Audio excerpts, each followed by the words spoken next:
If any of the following statements describe you, we think the knowledge in this book is important and has the potential to be life-changing for how you relate to and support your husband, boyfriend, or son in a difficult culture.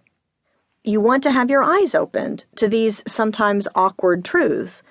You're curious and want to know the real deal about men before you start dating.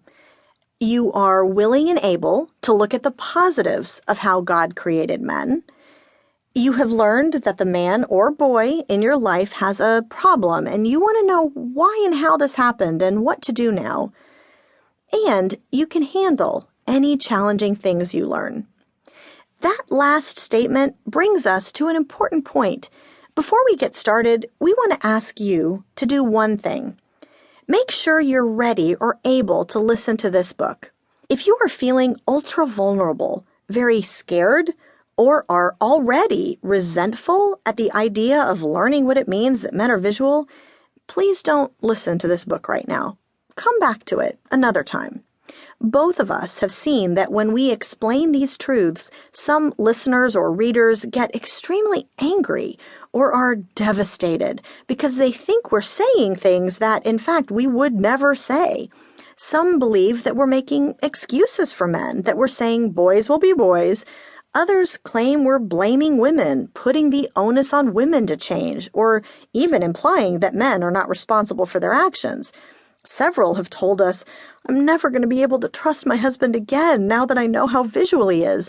And more than a few devastated husbands have told us that their wives stopped being intimate with them altogether once they learned the truth about how men are wired.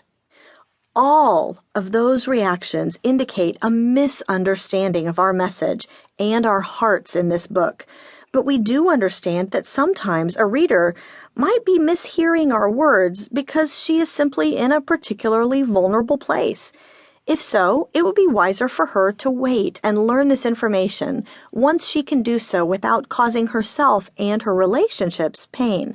So please pray for a moment before you keep listening. Examine your heart to see if you are open to seeing the wonderful ways God created men, even those things that might be hard to hear, and pray about how to support the men, the husband, brother, son, father, coworker, pastor in your life. If at any point you start to freak out a bit as you listen, stop and pray before you continue. Remind yourself that your husband, boyfriend, or son is the same person he was 5 minutes ago, but now you know something that he's been dealing with all along, something he didn't know how to explain, didn't want to explain, or was afraid to explain. We think true love means knowing and supporting each other. And our prayer is that this book will help you do that in a wonderful way that will bring you closer.